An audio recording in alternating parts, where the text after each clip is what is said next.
Welcome to Write Now Workshop Podcast, where you can write a book and change the world. I'm your host, Kitty Bucholtz, and this is episode 86, a mid-year restart, coming to you on Thursday, July 5th, 2018. Now, usually you get an interview on Thursdays, but this is the beginning of the second half of the year already. So, if you were in my time management class, I would be telling you it's time to look at our production schedules and all of our list of goals that we started in January, and to try to check in with ourselves and see where we're at, what we need to adjust, where to start if we feel like we've just sort of totally gotten off track, where to restart. And maybe you didn't really write anything down in January. You thought having it in your head would be enough. And now you're really trying to figure out, are you on track or not? So, as it turns out, I did a live by video speech presentation for the Yosemite Romance Writers, which is an RWA chapter in Fresno, California, on May 19th of this year, 2018. So what I thought I would do is just edit that presentation slightly and give it to you in its mostly entirety. I just edited it out the beginning and end where we're setting up and shutting down the video. So hopefully this will be super interesting and helpful, and I strongly encourage you to ask yourself as you're listening, what of this do I need to do right now? Some of it you won't need to do because you're on track with this or that. Other things you might be thinking, oh yeah, I need to just sit down and think that through for a minute and see whether or not there's anything else I need to change or add or delete or whatever as part of my production schedule or my general goal list for the rest of the year. You've still got an entire half a year left, as do I, which makes me happy because I feel like with all the moving, I haven't really gotten anything accomplished in the first half of the year. So for me, this is going to be a real restart. I'm going to take my own advice. I'm going to write down the things that I talk about as I gave the presentation to the Yosemite Romance Writers, and I hope that you find some really helpful stuff to make you feel like you have some control over how the year is going to end for you. So if you're listening on audio only, you should be able to follow along mostly pretty well. But if you want to watch the presentation slides as well so that you can see what exactly I'm talking about as I gave the presentation to the group, then just go over to the YouTube channel at youtube.com/Kitty Bucholtz and then search for Write Now Workshop or search for the title, which is a mid-year restart, and you'll find episode 86. That'll be the one. So good luck, and I look forward to hearing how much better your year goes. This is Kitty, who I am going to have introduce her. Is it okay if you introduce yourself to everybody? Sure, no problem. Yes. We are here just to give you some things, we're here in a restaurant. We have our own room. This is Fresno, California, and we're not that far from Yosemite. And Kitty is coming to us from Sweden, you guys. Sweden. What time is it there? It is almost 8 p.m. Can you believe this? So anyways, and Kitty is here to talk with us about goal setting and productivity, which we could all use always. And so anyways, we really appreciate you talking to us. And go ahead, Kitty. Excellent.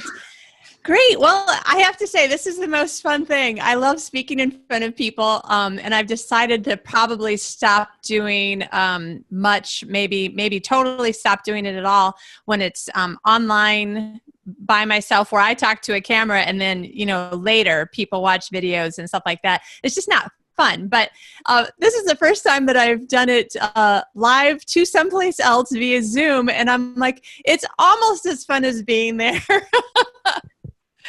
So give me just a quick idea. How many people are there, just so I have an idea who I'm speaking to? We've got 15 people. Excellent. Okay. All right. That gives me an idea, like compared to... Group. Yes. Excellent. Well, listen, I have been like the quick version of me is I've been writing and publishing since the late 90s. I started actually teaching different writing things not long after I started publishing, only because I was a little bit further ahead than other people. And that's, you know, you're always looking for a way that you can give back, help the people who are coming up behind you. And I just really love to teach. And I can't help it. I just have to give my opinion about everything. So I really do like to speak to groups or individuals or whatever. I'm all the time talking about writing. And in December, I started my podcast, first podcast, and I've been wanting to do it for a couple of years. And it was just like this great outlet to, on the one hand, be able to teach as much as I wanted to, encourage people. You know, we writers really need a lot of encouragement. We spend so much time alone talking to imaginary people that sometimes it's hard to remember that some of the thoughts in our heads might not be completely real. Now, that's kind of just a normal human trait too, but I'm going to get into a little bit of this later, because I think attitude is a really big part of our time management. So I started a podcast in December called Right Now Workshop Podcast, and I have myself teaching one day. I have an Encouraging Words episode on Sundays, and on another day, I'm just interviewing all different kinds of writers and editors and people in the publishing industry, or people who can help us. Like I interviewed an occupational therapist about stretches and exercises and stuff that writers can do. So this is just kind of my my passionate thing, sharing information, helping other people. I started out with an agent doing the traditional route. I had an agent for 4.5 years. We sent out my Chicklet books right about the time that Chicklet died a fiery death. And so after 4.5 years, I said, listen, you know, you and I really like each other, but we're not really getting anything accomplished, are we? And so I went to New York one more time with the RWA conference that I think was in 2011. Yep. When it was in New York. And, you know, I pitched my superhero urban fantasy / romantic comedy books to some editors who said, that sounds really fun, but I just wouldn't have any idea how to sell it. And KDP, Kindle Direct Publishing, had just started. And so I was like, you know what? I can figure this out. I went to business school. I always wanted to own my own business. So there we go. I've just now created my own business, becoming an independent publisher. And so I have 8 titles out, which when I say it to me, and I know that you guys understand what I'm saying, inside my own head, I'm thinking, lame. There are people who put out 8 titles in a year, and I put out 8 titles since 2011, so like a title a year. But I also have spent an awful lot of time following my husband around the globe, which I can't say has been really horrible. The moving all the time is not so great. But we have moved to Australia twice, New Zealand. My last book was published the day that I moved out of our house in New Zealand. So that was a tricky launch. And now, like Michelle said, I'm in Malmo, Sweden, which hopefully they say this job's going to last for a while. So you may finally be able to settle down and take a breath and get back to writing. So what have I been thinking about? Actually, the topic of this talk is exactly what I've been thinking about. So I've been in I've already forgotten where I live. This is not unusual. I have been in Sweden for 5 weeks today, actually, like 5 weeks and 2 hours or something like that. And the big thing that I've been thinking about now that all the paperwork is done is, what in the heck am I doing? Who am I? Where am I in my writing life? Okay, can you guys see my presentation? Yes. Yes, perfect. Excellent, very good. All right, I'm going to leave it this way with the cue cards along the side, only because it seems to not stutter and stuff as much. Okay, so today we're going to talk about restart. Restart is the thing that I've been kind of, I feel like I've been sort of preaching it for a year or two, because I just know so many writers who something happens and then we're like, but I made all these plans in January and I mapped out my entire calendar, or at least I wrote down what I said I was going to do.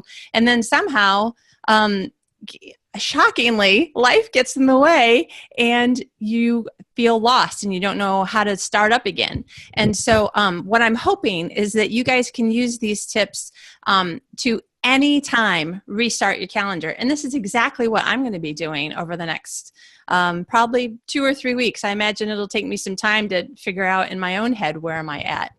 Okay, so basically, I'm going to go through these first slides kind of quickly because they're rhetorical questions. So when was the last time you felt like you were just behind in something, everything, writing your whole life? It doesn't matter what time of the year it is, because it was probably pretty recently that you were thinking, okay, I'm much more behind than I thought I was in this or this. I have no idea if you guys want to try to respond. Feel free at any point. If I hear Michelle talking, I'll know that she's, telling me that somebody said something. So anytime you feel like it, feel free to make it interactive. And a lot of times this guy is kind of how I feel. Like, oh my gosh, I have to go faster. I have to do this. I have to, today was another example. I thought my husband was going to be busy working for the first half of the day. And so I was thinking, okay, I'll work for the first half of the day. It's a Saturday. And then we'll go to this big carnival. It only happens once every 4 years. And we just really should go see it. But then turns out he finished his work early. And what was I thinking? Oh my gosh, he's waiting for me. What am I doing? I shouldn't be working. I should be doing stuff with him. But if I'm doing stuff with him, what am I thinking? I should be working right now. Michelle, anybody there look like they're nodding their head that they understand? That's how they feel sometimes. Yes. Yeah. Everybody's like that. That's like our days all the time. Exactly. But what I'm hoping is that you can soon feel like this, and I really am not exaggerating, practically on demand, because everything that we feel, I think that so long as we recognize that feelings are real, I mean, the feeling, it's not that you don't have these feelings of I should be in 2 places at once, or I should be feeling this way or doing that thing.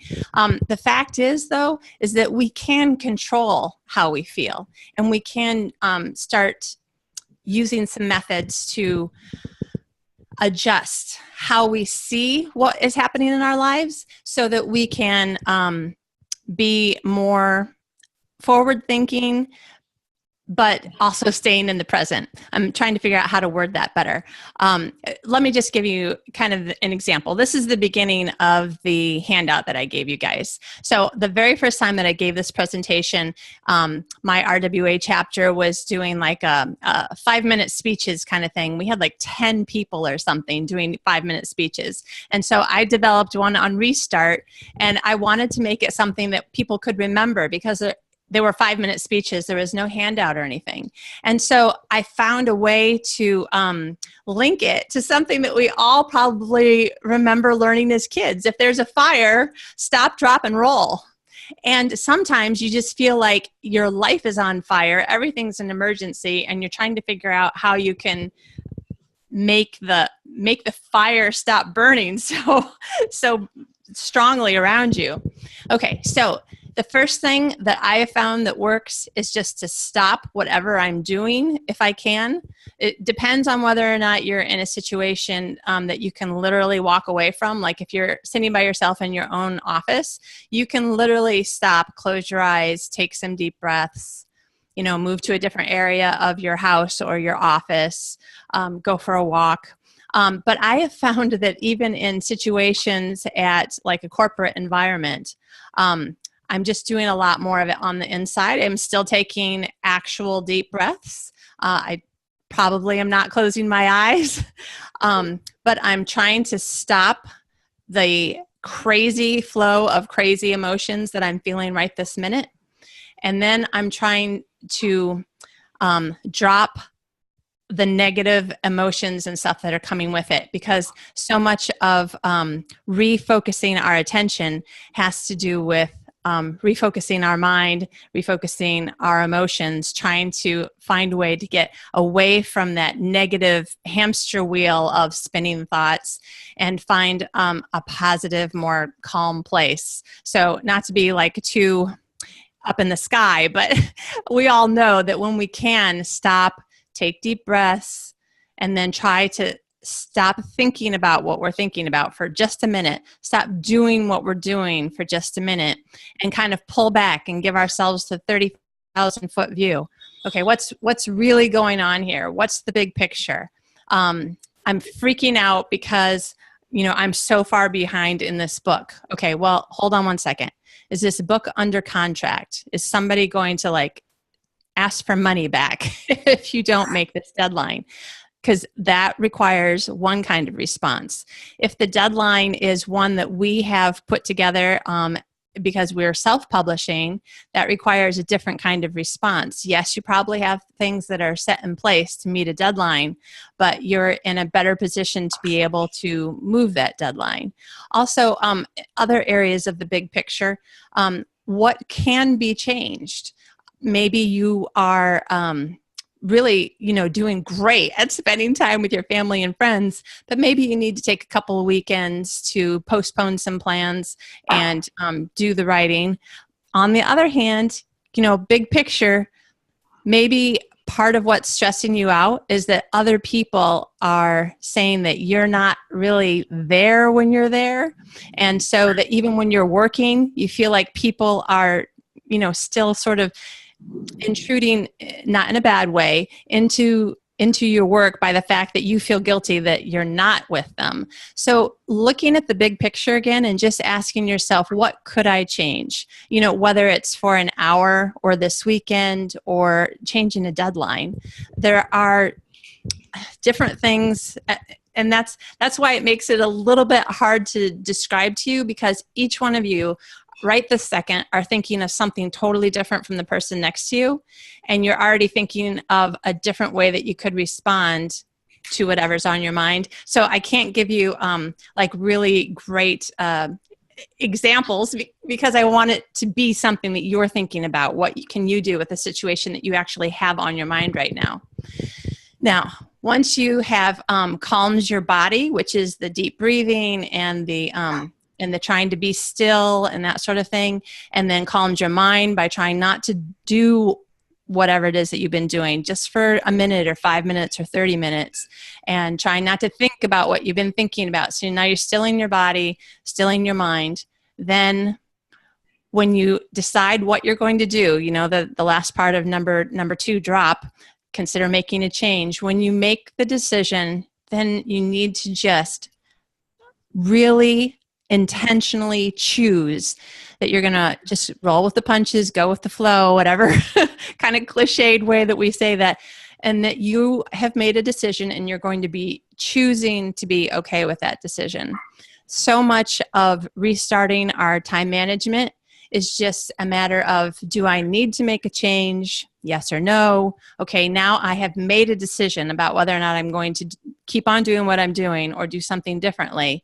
And I'm going to be okay with this decision, at least until an hour from now or tomorrow morning, or you'll have to choose in your own mind, how long are you going to follow through on a new decision or a continued decision before you decide that you're going to have to come up with another way to do it. And then just repeat as necessary. This sort of thing is going to help each of you to develop your own time management on sort of a individual, day by day, really any time that you need to, all year round. So right now I'm talking to you about restarting your time management because we're 4.5 months into the year. It isn't January anymore. Michelle, tell me if there's heads nodding or hands raised, who was putting together some sort of a plan in January about what you expected or wanted to try to do for the rest of the year? I was. Yeah. I have a 2-page list of things that I said I was going to do this year, knowing that I would probably move somewhere just because of the nature of my husband's work. He's a computer animator and works in movies and video games. So by the nature of his work, I was sure I would move at least one time this year. And as it turns out, we'll probably move twice because we're in company apartment now. And so we have to find our own apartment and then move again. But at least then maybe hopefully we'll be done. So I have like this 2-page list of all the things that I was sure I could do, even despite all of the moving. And my accountability partners were like, yeah, good luck with that, Kitty. Let us know when you change it to something more reasonable.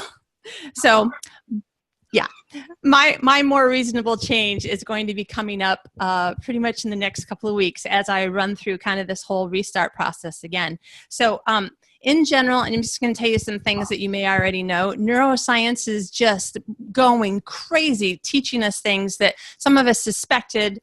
Some of us were like, I knew it, and other things that you're like, holy cow, that is amazing. I had no idea. We are beginning to learn about what flow really means. It has to do with the left side of our brain and the right side of our brain, which are separated by a very thin membrane here. When for a lack of a better way to say it, when the sides are spinning at the same time, at the same speed that is, then the energy and stuff is crossing over this very thin membrane in a more even way, like it's not in fits and starts. And so that gives us this sense of flow where like everything seems to be coming together. We're totally into the story that we're writing, or we're absolutely totally engaged in whatever, family or fun or sport or work or whatever event that we're working on. Decision fatigue is a real issue, and I think that it's good that we're learning that it's a real thing, because one of the things that you need to be aware of is that the more that you can create structure in, and I'm pretty much talking about your writing life, but know that this goes across to any area of your life.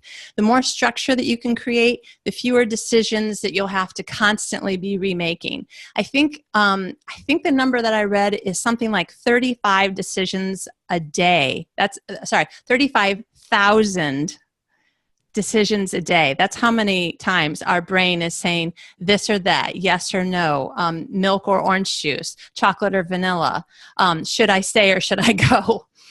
What we need to do is try not to push our brains beyond the point where they are able to make these decisions fairly quickly. Notice that near the end of the day, you're like, I just don't care. Just somebody make a decision about what we're having for dinner. I just don't care anymore. And that is the point of decision fatigue. We want to make sure that as much as we can, we're structuring things so that we don't make decisions that we didn't have to. And what I mean is, so for instance, I start my day, I was trying to figure out how to start my day in a way where it always starts pretty much immediately, and that there's a certain amount of structure to it, so that a certain so that certain things get done that make me feel good and make me feel happy and make me kind of slide right into work without any major effort on my part. So for instance, for me, if I don't just decide the night before that tomorrow morning I'm going to get up and exercise the first thing after I wake up, if I don't decide that, I don't know when or if I'll actually be exercising. And if I say, let me just do this thing, I'll answer emails and then I'll exercise, it may be 2:00 in the afternoon and I still haven't taken a shower and I still haven't exercised. And I'm like, yeah, okay, so 14 times in the last 6 hours, I said, am I going to exercise now? And then I said, no, let me just do this other thing. So there was 14 times that I was wasting a decision that I now am going to be, more tired, closer to decision fatigue at the end of the day, and also just not giving my brain a structure that it can just immediately get into things easier. And you can do that. A lot of people, and maybe a lot of you probably, have some sort of structured way that you get into your writing. Some people will make a cup of tea, take everything off their desk except for their laptop or whatever, or they'll take their laptop to their favorite chair and they've got their tea, they've got their laptop, maybe they turn on this certain song or this certain music playlist, and all those things signal to their brain, okay, now I'm going to write. So this is why that sort of thing helps us to get into that flow state more quickly. And again, these sorts of things, they help us with time management, because what's happening is we're wasting less time. And then again, focus, we all know this. We all know that wherever our thoughts are, that's where our focus is. But if we can consciously choose to focus on the things that we want, like I'm going to stop thinking about email, I'm going to stop thinking about Facebook and marketing, because what I really want is to be totally in the state for writing for my 2-hour writing block. Like, this is not my 2-hour marketing block. This is not my 2-hour social media block. There's nothing wrong with those things, but we need to focus on the thing that we most are trying to get done. And it has to be conscious, which is why I have to write it down for myself. And it's why I write it down in a presentation. It's not that you don't know this, but we just have to be reminded.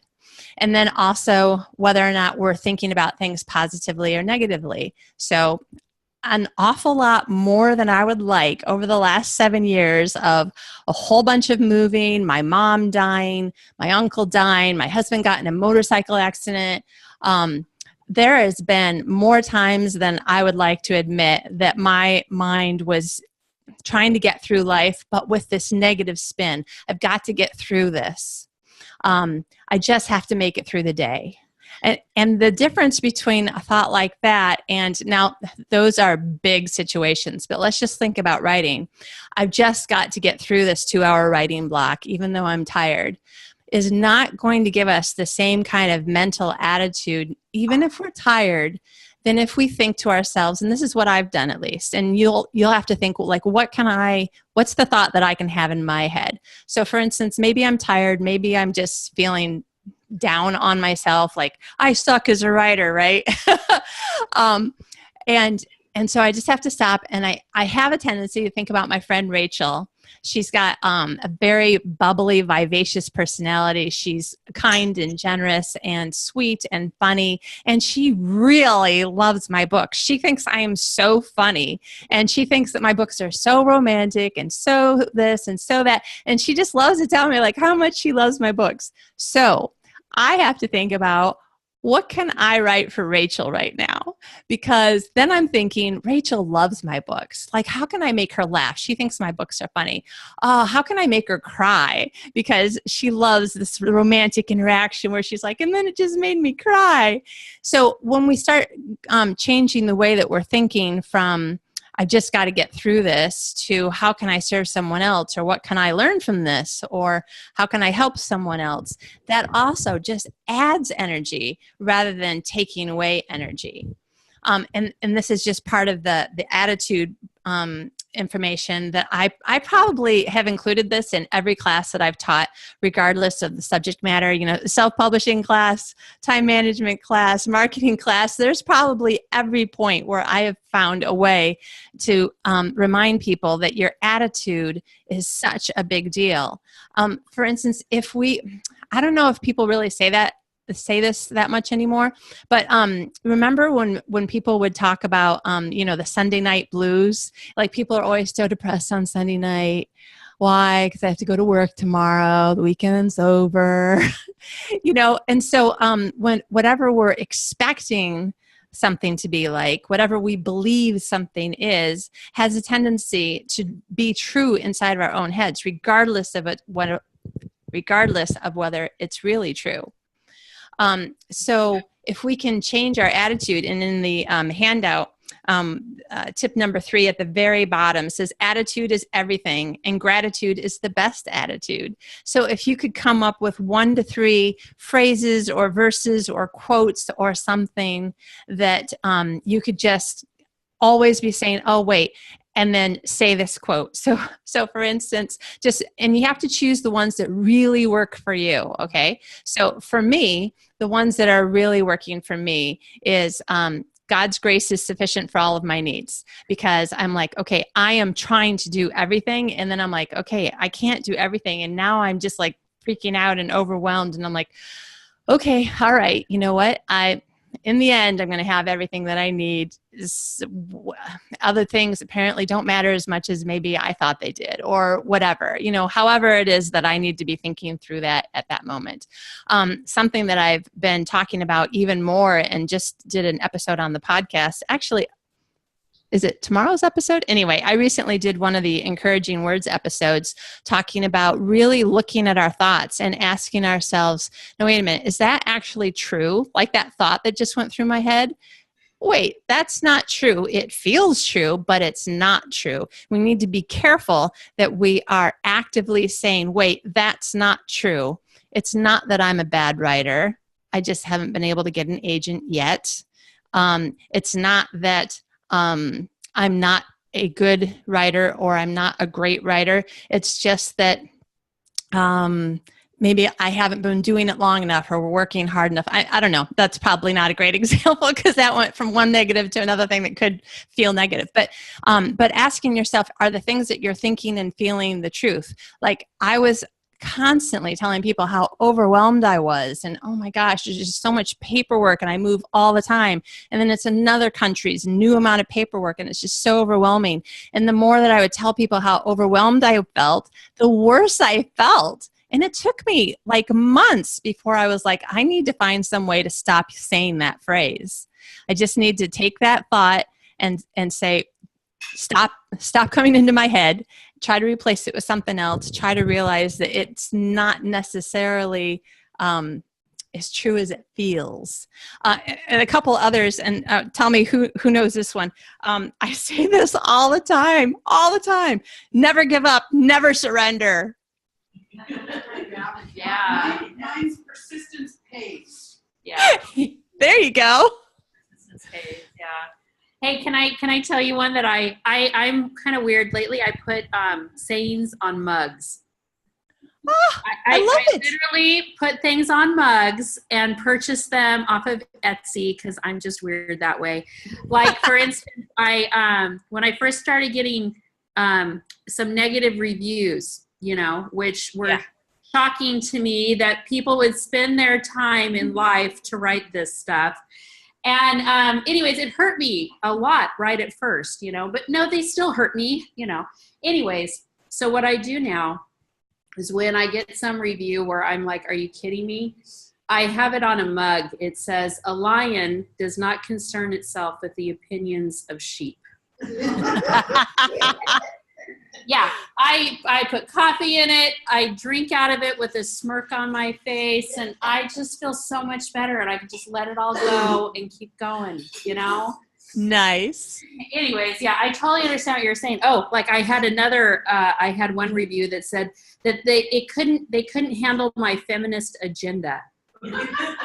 I was like, what feminist agenda? But anyways, I was actually really proud of that. I put that on a mug too. So I have a mug that says, the feminist agenda proved too much, which I buffed up over. And then I even put that on Twitter saying, thank you, anyway, so I drink that out of a mug too. Anyway, so I'm just going to keep doing that stuff. Every time something happens, in order to move past it, I'll have some kind of saying I'm going to put on a mug. Then I'll have my little mugs all collected there. You know what I'm saying?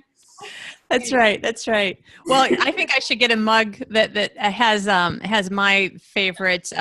I tend to just keep it inside my head, because as much as I want to be rude, I don't want to actually be rude to someone's face. But I want to say, to people who say things like that, well, you know what? I don't like dealing with people who don't live in the 21st century. So gotcha, babe. Yeah, so see, you can put that on a mug. No one's That's right. Just you. That's what makes these so great. And then I just sip out of them, at home in private. It's wonderful. That's awesome. Okay, so I'm going to go through this part really quickly, because I want you to understand that this is any time of the day, any time of the year kind of plan. And then I want to tell you about some of the things that I help people with in my annual time management class that I usually teach in January or February of each year. I've taught it for 10 or 12 years now, and I just love it, because always, when you're helping somebody with something, then it just reminds you of the things that you're talking about. So we'll get to that in a second. We'll just go through this really quickly. When should you hit the restart button? Anytime you need to. So if you're stressed about writing, you should just stop for a second and just say, okay, I don't want to be stressed about writing because I'm a writer. I love to write. This is what I do. It's part of who I am. Remember, it's not who you are. It's part of who you are. We have to remember to take some of these thoughts and examine the exact words that we're using so that we don't get caught up in something that it's not really true. I mean, you have friends, you have family, you have other areas of your life. So we have to remember that writing is not who we are. It's a part of who we are. But anything that stresses us out, anytime that we're overwhelmed with the to-do list, other people's expectations of us, whether or not it's family or people that we work with in writing or in some other way. Reader reviews, obviously, others' expectations of us are not always what we agree with or think they should be. Depending on what kind of normal day that you have. When I was working in the corporate world, there were so many times, or at least it felt to me, so many times, when somebody is pressuring me to make a decision now, right now, at this meeting, we need to decide, Kitty, what's your, vote or whatever, what's your decision? And I got to the point, I am not good at that. I am good at thinking things through, not like quick decisions on my feet sort of thing. Everybody has their own way. So in that situation, when somebody's pressuring me to make a decision now, when somebody's pressuring me to buy something now, do something now, you're at the mall and somebody wants you to buy this perfume now or whatever, I pretty much always just have to go to the bathroom or something, because I have found, at least in the corporate world, that you pretty much just can't tell someone that they can't go to the bathroom. So I'll be like, I have to go to the bathroom. And then it'll be like the 3 minutes that I need. I may not actually use the facilities, but it gives me time to just like walk away from all the people staring and like pressuring and think through what is really the right thing, in the situation. How do I really feel about it outside of the pressure, that sort of thing. So I just bring that up because I know some people, may still be in a corporate situation and you hate that pressure to make a decision now, or depending on, who your agent or editor is, it may be that sometimes you feel like somebody wants you to make a decision right this second. And you're like, I just need to stop, take a deep breath, think things through, like walk away from it for a minute. And, again, anytime that you find that the thoughts in your head are not completely true, that's an excellent time to also hit the restart button to kind of rethink it. And it works great in personal situations. I have to remember that I need to stop talking if I want to hit the restart button in a relationship issue that I'm having, i.e. an argument. And then I need to decide whether or not what I'm irritated about is worth as much as having an argument. Is it really that important, or is the relationship more important? And that's total individual. It's individual by who you're talking with and what you're talking about. But I have found that this is a great time to just be mentally thinking, okay, you know what? I'm going to hit the restart button here. I'm going to choose not to be mad about what we're talking about or whatever. I'm going to drop it. It doesn't matter enough. This is not worth a fight, or this is a big deal and I need to find a way to continue with this conversation, but also remember that I want to preserve the relationship. So it kind of works all the time. All right, great. So now I have these ideas on what I can do, now that it's almost the end of May. See, in my mind, having just gone through this period of moving and everything, I'm thinking, oh my gosh, it's almost the middle of the year. The year's halfway done. The year is not halfway done. We're 4.5 months in, and a year is just a matter of like how many times, the sun is coming up and down and us rotating around the sun. And it's just an abstract concept. So what do each of us individually feel is really the important thing?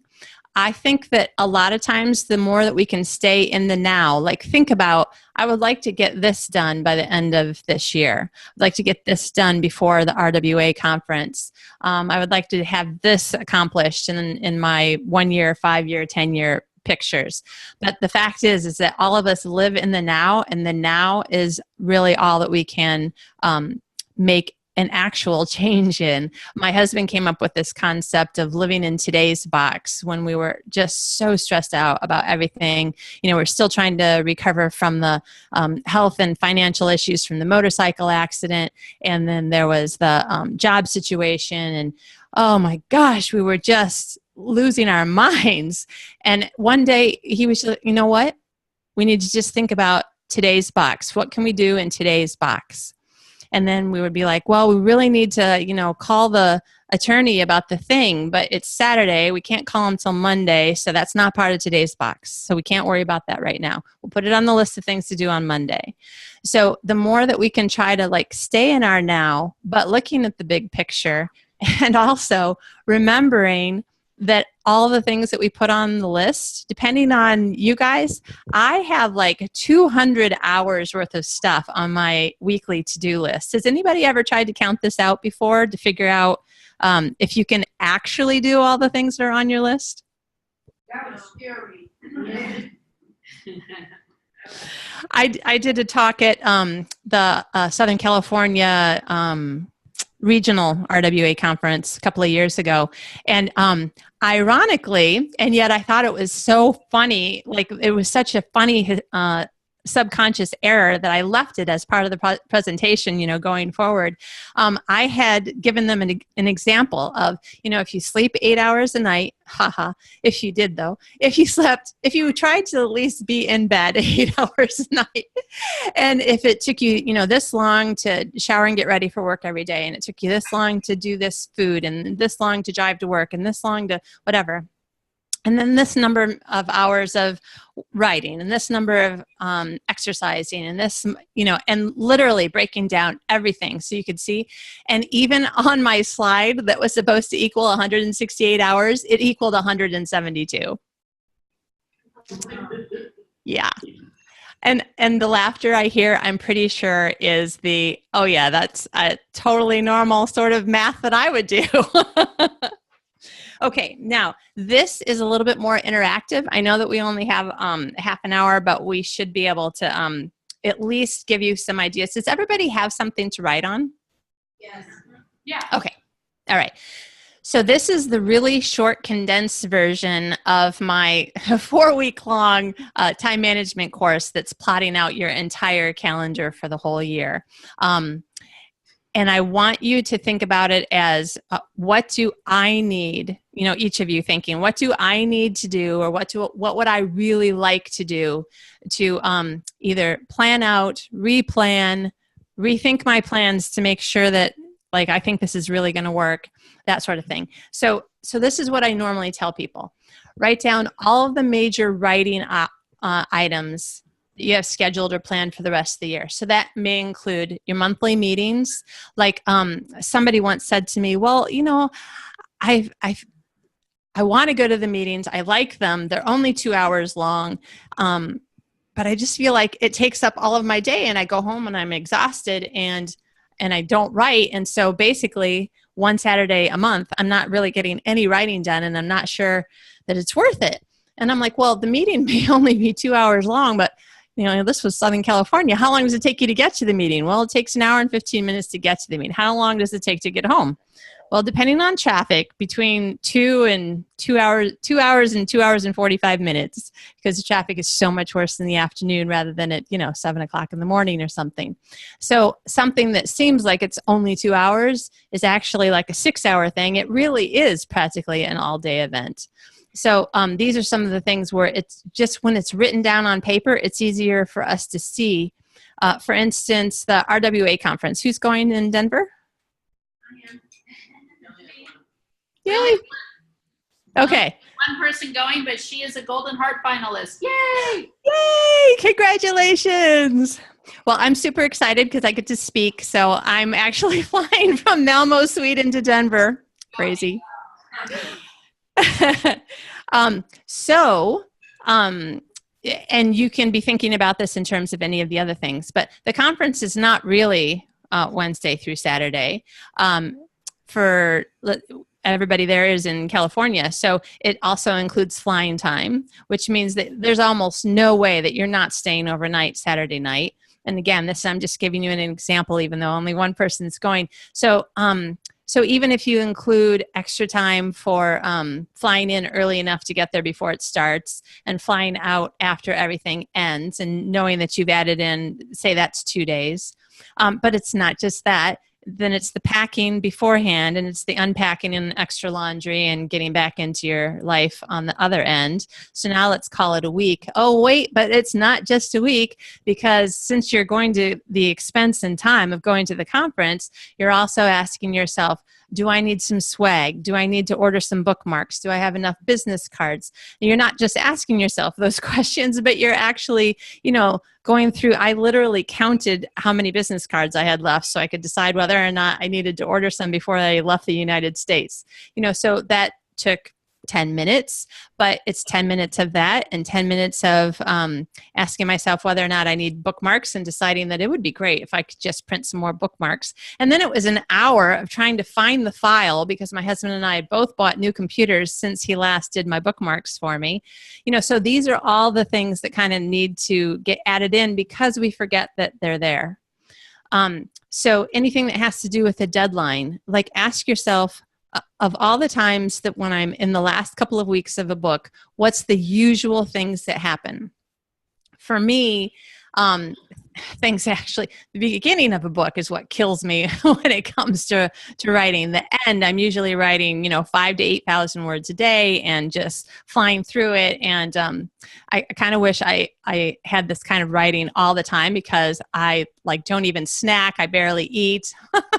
Imagine how good I would look if I just had that kind of a deadline all the time, but on that high, not the stressed out part. So, contests, anything that's going on in your writing life, anything that you're going to be, hopefully you guys are writing while I'm talking. That's part of the reason why I'm just like, blah, blah, blah. Okay, so people have some stuff written down? Yes. Okay, awesome. Now also write down all the things that are family and work related. Commitments or things that you think are probably going to happen. These are the obvious ones: vacations, family reunions, school trips, or other things for the kids that have, sporting things during the summer, or summer camp things where you have to, I don't have kids, so some of this stuff I'm just sort of making up based on things I hear other people saying. Different holidays. Let's see, 4th of July there, isn't it on a Wednesday this year? I'm not sure. Yeah. 4th of July is on the same day all over the world, but I meant because it's a holiday there. Yeah. So depending on your schedule and the rest of your family's schedule, maybe you're taking off Wednesday through Sunday, woohoo! Or maybe not. Maybe you have one day off, or maybe, somebody's going to be on a work trip and one of the kids is going to be out on a thing. I'm again making up all the family stuff, and maybe you're thinking, well, that's going to be an extra writing day for me then. But anything also that is so ordinary to you that you just sort of forget. So for instance, my husband and I, both of our birthdays and our anniversary are big deals. They're probably at least as big a deal as, like Christmas or something like that. So we have a tendency to be like total a week full on, like doing things and just playing. We're just playing, whether it's going to the movies or going to get gelato or just hanging out and doing a Netflix binge or, whatever it is. So I actually have to remember now to write those days on the calendar. Not that I can't remember my own birthday, but I have to kind of like put a line through in pencil. I usually do it in pencil of the week of my birthday to just remind myself, you don't really have, 7 24-hour days here, because you're going to spend a lot of it just hanging out and playing with John. So anything that you have in your life that's like that. Does anybody still have kids at home that they're like doing, I don't know, kid stuff and birthday parties and stuff? Yes, I do. Okay. So, when I talked to my friend in Sydney about birthday parties for her kids, she doesn't do them every year. She does them on years that have some significance. I don't know, the 1-year-old birthday, the 5-year-old birthday. I don't know what the other ones are that she does. But when she does the birthday that year, it is this massive event, and there's baking, and there's I don't know what you would call it. Like, she buys all these things that go in like goodie bags, and then she puts all the piles out, and then she has these goodie bags, and she goes around and, creates goodie bags for all the kids. It's shocking to me how big of an event that is. But if there's anything like that you have, if somebody's getting married and you're a part of the wedding, if you're part of the planning committee of the wedding, if you're a close enough friend or family member that you're probably going to be asked to do more than what you were officially thinking you were going to be asked to do, these are things to just keep in mind. Because what happens is that we run out of time, partially because we forgot about all the other things that we had planned. Now, everybody can see this slide. So there are at least 3 different ways that I've done calendars before. The big tall one on the left is a paper blotter size calendar. I actually measured, because I'm the weird, geeky, I don't know what to call myself. I love numbers and measuring things and whatever. So I took those Post-it note flags size. What am I trying to call? They're called something like Post-it markers or flag markers, or anyway, I usually just look at them and grab them off the shelf, and I forget to always look at the name so I can tell you. But anyway, these little half-size rectangular ones, I measured them, and I realized that they were the right size for a 11 by 17 calendar rather than the ginormous calendar. And oddly, the smaller calendar costs more at Staples than the big one, but I bought this calendar that was the perfect size for the sticky notes, and then I bought the 10 color pack of sticky notes, and I tried to figure out, all right, if I were to categorize all the things about my writing life into 10 categories, then what would they be? And I wrote down everything I could think of that I do in my writing life, and then I condensed it down to 10. So there was communication. That's any blog post I have to write, any article, anything, a newsletter that has to go out, that sort of thing. The green ones was to keep track of anything that I spend money on, or to keep track of the amount of money that's coming in. The orange, I think, had to do with teaching, anything that's an online class. And then I think it was a different color. It was like pink or something. It was when I was going to teach in person away, someplace. Like right now, I'm teaching. I'm kind of in person, but I haven't had to go away. I haven't had to get in the car and drive somewhere. So anyway, I just organized out my life in this color coding so that I could see at a glance and just visually recognize, oh my gosh, I have a lot of communication type stuff that I'm promised for the first part of the year. So then I can look at the individual sticky notes and go, oh yeah, that's right, because I was going to do sort of like a blog tour thing or whatever, and so all these sticky notes have to do with different blogs. Excuse me, let me just take a glass of water real quick. And okay. The top right one is my electronic calendar on my computer. So if you're an electronic calendar kind of person, whichever one you like would be great. You can color code a lot of the different events and that sort of thing. Excuse me. The problem for me with this is that I can put 5 or 6 things on a day, but I can still only see 3 of them in the calendar. And then I have to keep changing the view from monthly to weekly or daily or whatever. And also whenever the computer calendar is not in front of me, I just sort of forget what's on it.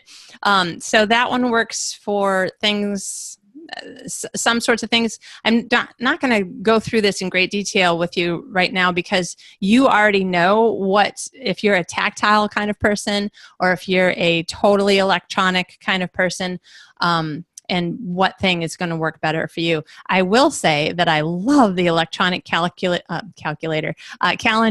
for anything that I want to set a reminder for myself. So for instance, I'm going to be interviewing some authors for my podcast, and I already have the dates set up. And so I have reminders on there to remember 7 days in advance, 2 days in advance, 1 day in advance, and 30 minutes in advance. And I had reminders set for this meeting similarly, because then I can be asking myself a week out, have you read the book of the person that you're going to interview, or did I do the presentation, have I put together the PDF presentation for this meeting that I'm going to be speaking at, that sort of thing. And then by the time I get to, like 2 hours before and 30 minutes before, it's just a matter of, have you done your hair, that sort of thing. So those electronic reminders are freaking awesome. Does anybody else use those? I don't. Yeah. You do? Oh. I should. Yeah, look into it. I don't know. So I have a Mac, so I use just the iCal. I know a lot of people use Google Calendars, and I have no idea whether or not they have pop-up reminders, but it's literally like a little message pops up on your screen with whatever you typed as being the reminder. Wait, so, can you say that again? So it's on Mac, because I have a MacBook. It's oh, on okay. the calendar? Yeah, I don't know if you can look around on yours right now, but the iCal or the calendar, it used to be called iCal and now it's just called calendar again on the Mac. Yeah. Yep. So all you have to do when you double click to create a new, event or whatever. So for instance, like for this one, so I double click, I type in speak to Yosemite RWA in the kind of subject line. And then there's the date area and the date and time. And so when you click in that date and time area as if you were going to change it, then you'll get sort of like a drop-down menu, like more items pop up. And one of them is alert. Oh, okay. And if you have an iPhone, it works the exact same way. And if you put it in your iPhone, it'll show up on your Mac calendar. If you put it in your Mac calendar, it'll show up on your iPhone. Okay. Yeah, because I have a MacBook and an iPhone. I'm Yeah, constantly see? learning new things that this thing does. Right? It's like magic. It is so amazing. Okay. Yeah. And I have to say, I mean, particularly for anything that you're like, I really, really, really can't, forget to do something, anything that you can use as a reminder on your phone or your, computer is huge. And then that last calendar there is one of those laminated wipe on, wipe off. Like white, like, what am I trying to say? Like dry erase, but it's not the dry one. It's the one that you have a wet cloth to wipe it off. So like you can start January, February, March, April, and then when January is done, then you put May up there. It gets a little twisted and weird, but at least you can keep on seeing, a constant reflection of basically the next 4 months. And depending on what you're doing and your personality, that could be the best one for you. In any case, part of the point in showing you this is so that you can be asking yourself, does the color thing appeal to me? Does having it all on my computer appeal to me? Does having it up on the wall in one big square where it just shows me the next 4 months, but I can look at it and see everything that's happening in my life over the next 4 months, does that appeal to me? You can also get that laminated one in a 12-month size. So it's just a matter of what is going to work for your brain to help you to stay on track. Again, with the daily stuff, counting out how many hours are you actually planning out. If you're like, well, I need to exercise, I need to do some fiction reading, some nonfiction reading on a marketing or writing topic. I need to do some writing. I need to do some marketing. I need to spend some time with my family. I need to do this and this and this. If that comes out to more than 24 hours, then obviously we're a little stressed and feeling like we're behind in everything. But if you can create a routine, I have like a first 5 daily routine where it just, I don't know, it almost feels like an anesthesia or something. Like I get up and, once I wake up enough to actually get out of bed, because I have to say, I know you can't tell that I'm much of a talker, but I have a tendency to talk to God first thing in the morning, blah, blah, blah, blah, blah, blah. John's like, oh my gosh, I feel sorry for him, but at least you're not talking to me all the time. So, so I have a tendency to start my day like that. And then, but from the minute I actually get out of bed, I'm thinking I need to go exercise, take a shower, make the bed, because I have a thing about my brain doesn't work as well if everything around me is really messy. Now, I can move all of the mess and piles of stuff off of my desk onto the floor behind me and get a lot done. I kind of freak out a little bit 4 hours later when I turn around and I'm like, oh my gosh, it's still there. But at least I can work on my clean desk. If all that stuff stays on my desk, I don't know why. My brain just doesn't like it. And so I noticed that my brain is much happier and I don't know why. It's just this weird thing where my day smooths out. If I make my bed, make sure all the dishes are done or in the dishwasher or whatever, and see if there's a load of laundry that needs to be put in. So exercise, those three kind of cleaning-ish things, and reading my Bible and just sort of getting my focus on what I think the day needs to be about today. Maybe it'll be different from yesterday or tomorrow. Whatever it is that you think is going to help you, if you can come up with any kind of, daily first 5 or the first 3 things that you do before you start writing so that your brain realizes, oh, this is writing time or whatever. Distractions. Does anybody here listen to other podcasts like the Creative Pen podcast with Joanna Penn? Yes. I love her. I love her. The other one I highly recommend is Mark Dawson's self-publishing formula. James Blatch and Mark. Yes. Oh, that's where you heard me, right? Yes, exactly. Yeah. I love those. Those are my 2 favorites. And Joanna was saying a few months ago that she took Facebook off of her phone because it was too distracting and she was spending too much time messing around with Facebook. And then Jeff Walker, who's a big online marketing kind of teacher, he's very cool though. He's not one of those guys that gives you the creeps. He makes you feel like, oh, marketing is a happy, soft, nice place. He was saying that he made a decision, and I wasn't sure if he was saying in conjunction with his wife, which would make sense, or if he just personally decided he needed to spend less time on his phone, because we have everything on our phone to the point of our phone really is a mini computer. And he was saying that they made a decision, no phones in the bedroom ever. The phone was not allowed to be in the bedroom at any time of day, not just at night. And his bedroom's upstairs. So then he was like, you know what? I'm just not taking my phone upstairs. My phone's never going to be allowed to go upstairs. And he found that he was falling asleep easier, sleeping better, felt less distracted. And Joanna made it sound like she felt that a lot of that with taking Facebook off her phone. So everybody has their own kinds of distractions.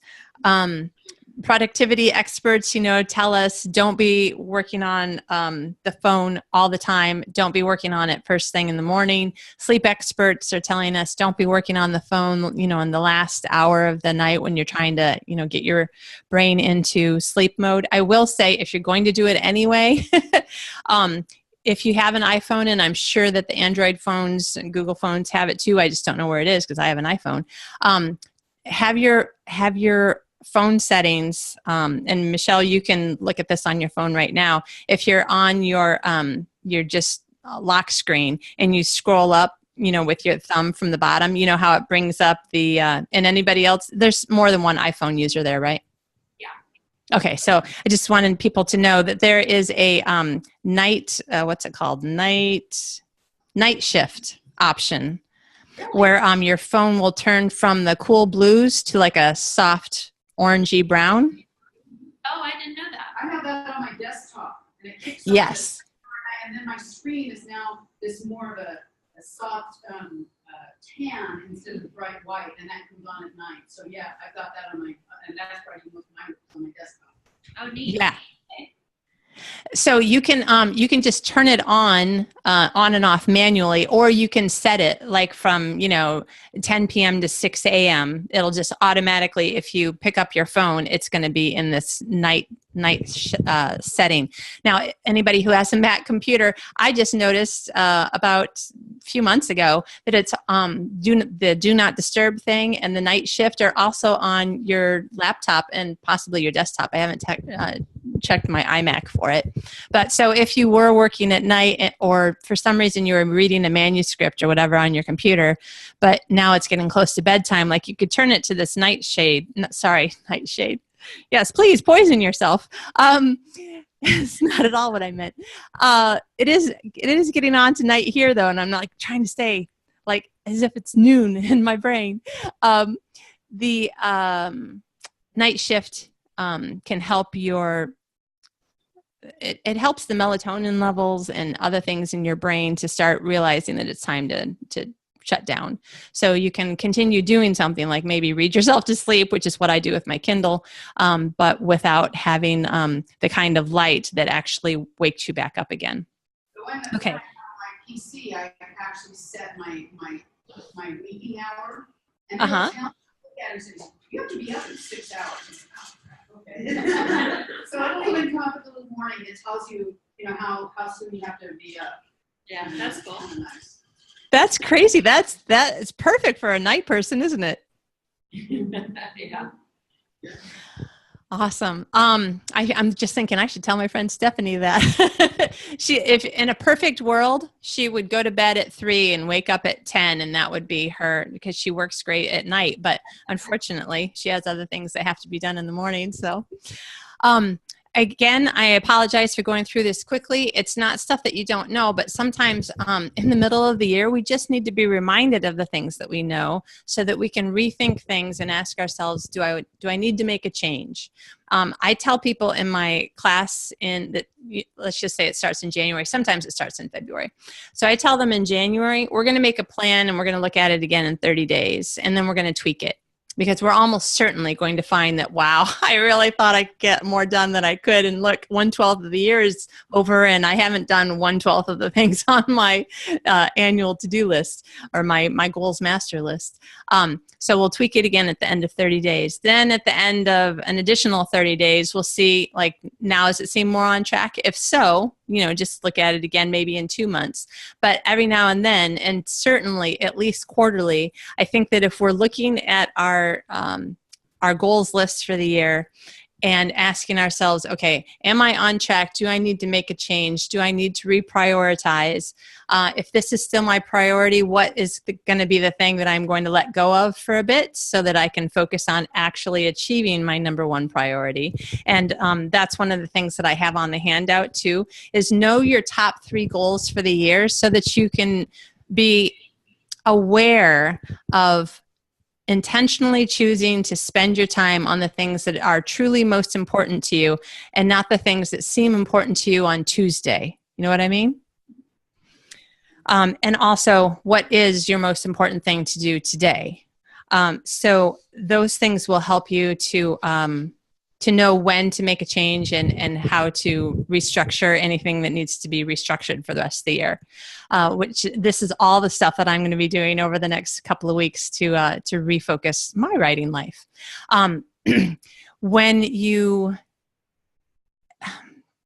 depending on you, the way that you think of goals, the current deadlines that you really do have, and how your brain works, there's just a couple of different ways that you might be wanting to think about your project management. First of all, the stuff needs to be written down because the stuff that's in your head, it's keeping your brain working on things that it doesn't need to be working on. Like you could have more brain power if you just had this stuff written down and then you didn't need to think about it anymore. You could just think about it occasionally when you needed to look at the piece of paper, as opposed to, I don't know how many of you do this, but I find myself too often going, okay, when I get home, I need to do this, this, this, this, and this. And I tried to make it into like some sort of little saying, like if I need to stop at the dry cleaner, pick up some milk, I don't know, do something with my shoes, I'll be like saying something about the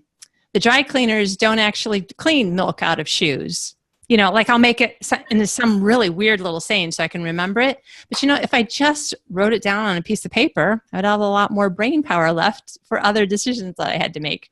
And now we're talking back about decision fatigue again. Okay, let me just see. Yes. So then it's a matter of, do you want to plan forward or plan backward? So for instance, if you're thinking to yourself, my goal is to write 1,000 words a day. I'm writing some of these examples in a way that the math is easy to do, by the way. If your goal is to write 300 words a day and then I had to like divide it into something else, I'd be like, I don't know what that is right now. So don't freak out that I wrote 1,000 words a day. That might be too much for people. Okay. But if I said my goal is to write 1,000 words a day and I'm only going to work 6 days a week because everybody needs to take at least one day off during the week, then it would take you 10 weeks to write a 60,000 word first draft. And so you could write that on your calendar that was going to be your deadline. And then if you knew, because of your past experience, about how much time editing takes, you could figure that out and write that on your calendar. So first draft done in 10 weeks. Second draft, I wrote down as an example, because I found that my editing tends to take around twice as long as my first draft. So my first draft is kind of fast, but then it takes me about twice as long to get to a final manuscript. So just in this example, you could write down that your first draft is due 10 weeks from now, and your final draft is due 30 weeks from now.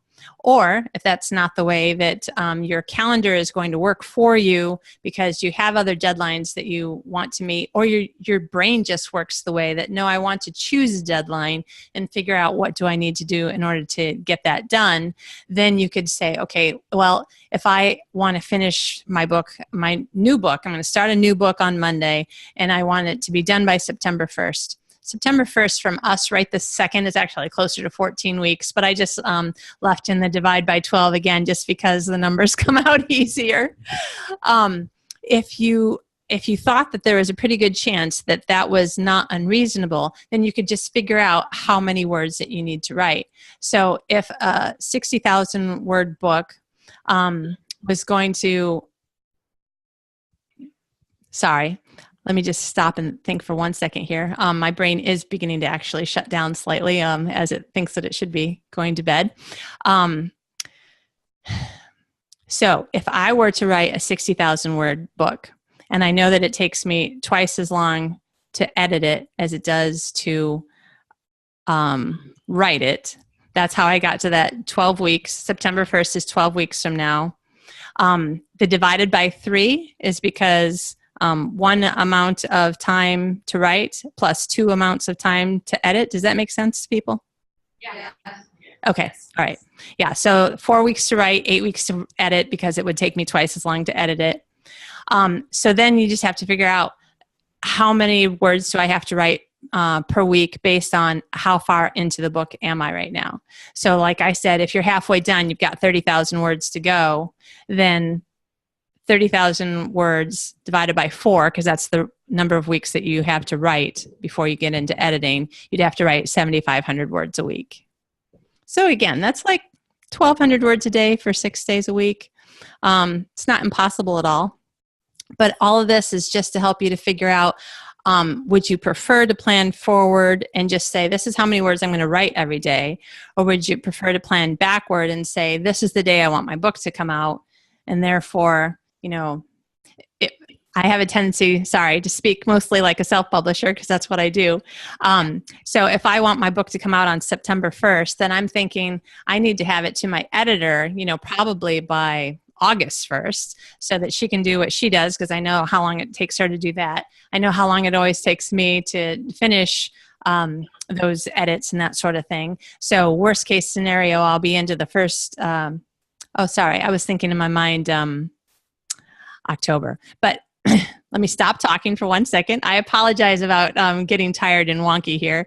But does everybody kind of see where this is going and how it's going to have to be the way that you think and based on the kind of schedule that you want to keep? Yes. Also, I just want to remind you that you probably are tired because you have been talking for an hour.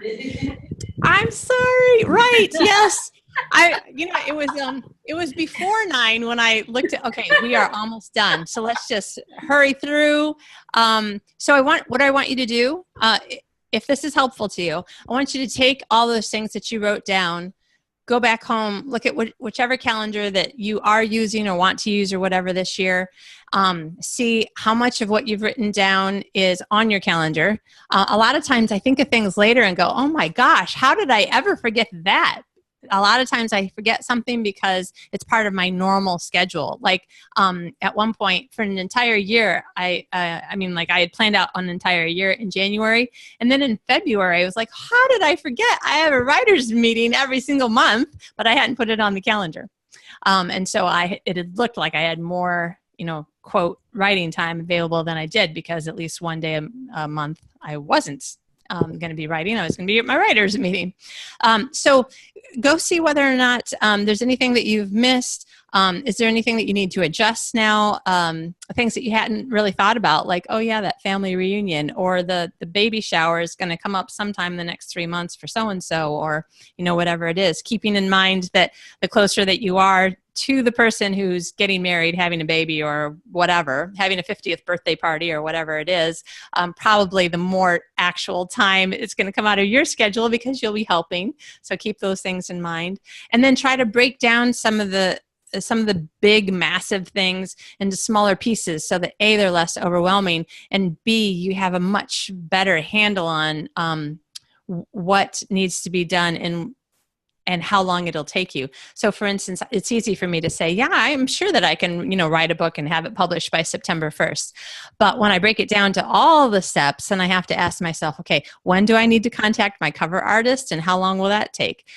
Is my editor going to be available at this period of time? And is this still how long, she wants to take in order to get it back to me, and that sort of thing. Breaking things down into smaller pieces really can help us to know that we can stay on schedule. I really like the use of sticky notes because I hate crossing things out on a calendar and then it's forever this crossed out thing, this little mess on my calendar. And it makes me feel like, oh, that was something that I didn't accomplish. I failed at. Sticky notes, you just take it off and you put it on the other day. And they're colorful, and it works for my brain to be able to look at it and go, okay, it looks like I'm not out of town at all this month. Yay. But I have, all these blog posts or something I have to do, or this marketing, or, oh, look, there's like nothing on here except for writing, because this was the month that I said I'm writing an entire, draft of a book in 1 month, and I'm not going to do these other things. I'm going to get a whole bunch done, before the month before and the month after, that sort of thing. And just keep in mind that if you know what your biggest distractions are, you can have a plan to get away from them. So Joanna Penn must have at some point decided Facebook was great, but also too much of a distraction to have on her phone. Jeff Walker, deciding something on his phone. Other people, they use like the Freedom app to turn off the internet connection during the time that they're writing. Or other people use Write or Die. So, just knowing what you can do that will work for you. Write or Die wouldn't work for me. That would make me want to like throw my computer out the window. But knowing what you can do that will work in your brain so that you can stay on track, that will be,